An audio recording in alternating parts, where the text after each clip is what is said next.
তাকবীর দিয়ে সবাই মিলে নারায়ে তাকবীর। বসে বলো, এখানেই বসে বলো, এখানেই বসে। কেন বলবেন? এটা তো অনেক মিডিয়ারা রেকর্ড করছে, কালকে আপলোড যাবে। যশোরে অনেক যুবক আসিফ ফৌজের কাছে পুরস্কার পেল, তাই না? তো মানুষ তো দেখবে যশোরের মাটিতে মাহফিল। আপনাদের সাউন্ড এত জোরে হবে যে প্রত্যেকটা জেলার মানুষ বলতে বাধ্য হয় যশোরের সন্তান কাপুরুষের সন্তান নয়, সব বীরপুরুষের সন্তানগুলো আমার সামনে বসেছিল। ঠিক কিনা বলে? ভাই সবাইকে সালাম দেন। আসসালামু আলাইকুম ওয়া রাহমাতুল্লাহ। ওয়া আলাইকুম আসসালাম ওয়া রাহমাতুল্লাহি ওয়া বারাকাতুহু। মাশাআল্লাহ। সালামের উত্তরটা একটু আপনারা আস্তে দিয়েছেন, তো চাঙ্গা করার জন্য আবার দিবেন। আবার সালাম দেন। আসসালামু আলাইকুম ওয়া রাহমাতুল্লাহ। ওয়ালাইকুম আসসালাম ওয়া রাহমাতুল্লাহি ওয়া বারাকাতুহু। মারহাবা বলেন সবাই। রেডি আছেন তো ইনশাআল্লাহ? প্রিয় ভাই, আপনি বলেন কবরের মোট 4টা প্রশ্ন কি কি? সবাইকে বলেন। প্রথম প্রশ্ন, তোমার রব কে? দ্বিতীয় প্রশ্ন, তোমার নবী কে? দ্বিতীয় প্রশ্ন, তোমার দ্বীন কি? আর তৃতীয় প্রশ্ন, তোমার নবী কে? আর চতুর্থ প্রশ্ন হবে এই যে উৎসগুলো কোথা থেকে পেলে তুমি? আমরা কি উত্তর দিব? প্রথম প্রশ্নের উত্তর হবে আমার রব আল্লাহ, দ্বিতীয় প্রশ্নের উত্তর হবে আমার দ্বীন ইসলাম, তৃতীয় প্রশ্নের উত্তর হবে আমার নবী হযরত মুহাম্মদ মুস্তাফা সাল্লাল্লাহু আলাইহি ওয়াসাল্লাম, চতুর্থ প্রশ্নের উত্তর হবে আল কোরআন। সুবহানাল্লাহ। আরে বলেন সবাই মারহাবা। এবার আপনি বলেন, এই যে পরকালের জীবনটা আমরা মোট 3টি ভাগ করেছিলাম। প্রথম, বিশ্বাস। পরকালে রাখলে কি বিষয়ে বিশ্বাস রাখতে হবে? পুনরুত্থান। পুনরুত্থানের মানে কি? পুনরায় জীবিত। মারহাবা বলেন।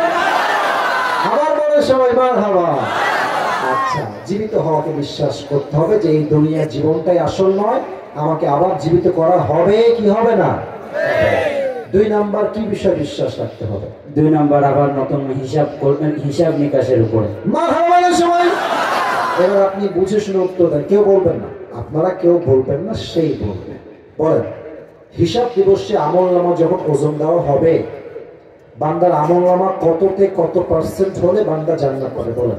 100-তে 51। সবাই মারহাবা বলেন। তো প্রিয় ভাই, আল্লাহর হাবিবের হাদিস অনুযায়ী প্রত্যেকটা বান্দাকে কিয়ামতের হিসাব দিবসে প্রথম হিসাব কি বিষয় হবে? নামাজের উপরে।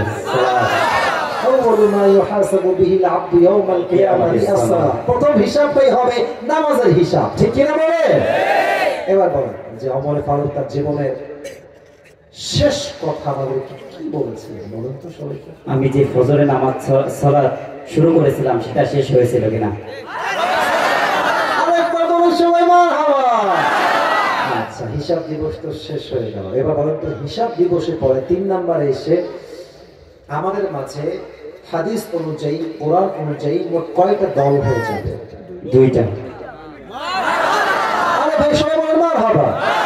2টা দল কি কি এবং কারা কারা? ডানপন্থী আর বামপন্থী। ডানপন্থী হচ্ছে জান্নাতীরা, বামপন্থী হচ্ছে জাহান্নামীরা। আরে ভাই একটাও আটকাই নাই, মারহাবা জোরে বলবেন না সবাই। আমি বলেছিলাম 3 বার, যশোরের ছেলে, আর 3 বার আমার একবারও লাগবে না। ঠিক কিনা বলেন? মাশাআল্লাহ, দ্যাট ইজ অ্যামেজিংলি অ্যাপ্রিশিয়েটেড যে একবারও সে বাধে নাই। আর মূল বিষয় হচ্ছে প্রিয় ভাইরা, এটা এতটা সহজ এত না। আমি বলি আপনারা সবাই পারবেন তা বলছি না, কিছু লোকের কাছে কঠিন। কেন? ক্যামেরা আছে, আমি আছি, সবাই আছে, মাইক হাতে নিয়ে সবাই কথা বলতে চাইলেও কিন্তু পারে না। কথা ঠিক আছে কিনা বলেন? আমার ভাই পেরেছে, আরো অনেকেই পারতো। যারাই পারতো সবাইকে আল্লাহ তাআলা তৌফিক দান করুন, আর যাদের ব্রেন একটু কম তাদেরকে আল্লাহ ব্রিলিয়ান্ট হওয়ার তৌফিক দান করুন। আমিন। আচ্ছা ভাই, শেষ উত্তর দেন একটা। জান্নাতে যাওয়ার সময় কিছু লোক একটা গুণের জন্য বিনা হিসেবে জান্নাত পাবে, সেই গুণটা কি ছিল? কেউ বলবেন না, আমার ভাই বলবেন। মধ্যবিত্ত। মধ্যবিত্ত ঠিক আছে, বাট মধ্যবিত্ত থাকা অবস্থায় তারা কি গুণ ধৈর্যশীল। আরে পেরে গেছে, বলুন সবাই মারহাবা। প্রিয় ভাই, আপনার নাম যেন কি? হাফেজ মোহাম্মদ মাহবুব আলম। মাহবুব আলম আমার প্রিয় ভাই হাফেজ হয়েছে। আমি দোয়া করি আমার ভাইয়ের জন্য, আল্লাহ তাকে যুগ শ্রেষ্ঠ আলেম হিসেবে কবুল করে। সবাই পড়াবে। আল্লাহ তাকে দ্বীন ইসলামের খাদেম হিসেবে কবুল এবং মঞ্জুর করে। সকলে পড়াবে। আপনার ওস্তাদ বসে আছে মাশাআল্লাহ। ইনি ওই পাশে মাশাআল্লাহ মাশাআল্লাহ মাশাআল্লাহ মাশাআল্লাহ। আল্লাহ উস্তাদকে কবুল করুন, সকলে পড়া আমিন। এই টুপিটা তোমাকে আর পড়াচ্ছে না, তুমি টুপিটা নিয়ে নাও না। আচ্ছা ঠিক আছে, আসো মাশাআল্লাহ। তাকবীর দেন সবাই মিলে, নারায়ে তাকবীর। বসে পড়ো, এখানেই বসে পড়ো, এখানেই বসে পড়ো। প্রিয় ভাইরা, একটা আবদার, শেষ আবদার, যারা লেটারে বসে আছেন একটু আদবের সঙ্গে বসলে ভালো, আপনার প্রিয় বসলে ভালো। এই তো বসে গেছেন মাশাআল্লাহ। আর যারা দাঁড়িয়ে আছেন